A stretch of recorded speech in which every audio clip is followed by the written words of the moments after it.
என்று மந்திரம். இதை 2ஆம் தீட்சைக்குள்ள மந்திரம். இதை நீங்கள் இந்து சகோதரர்களாக இருந்தால் இதை நீங்கள் தீட்சையாக உருவாக்கி வச்சுக்கலாம். இது நான் பண்ண முடியாது, ஏன்னா நான் ஏசப்பாவை மனதார நினச்சிருக்கேன். அதனால் இதை நான் உரியேற்ற முடியாது. இந்து சகோதரர்கள் வேணால் இதை ஏற்றிக்கலாம். இது தீட்சை பெற்ற மாதிரி இந்த தீட்சை. இதில் யாரும் சொல்ல மாட்டாங்க, இதை சொல்லுவேன். இதை நீங்கள் அகத்தியர் தீட்சையில் 2வது தீட்சை.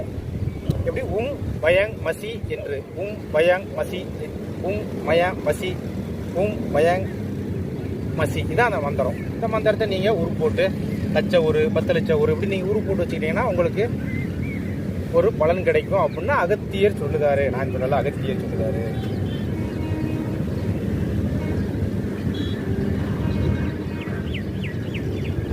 இந்த தீட்சையினால என்ன பயன் அப்படின்னா, தானான ஜோதியது முக்கோணத்தில் தன்மயமாய் தோணும்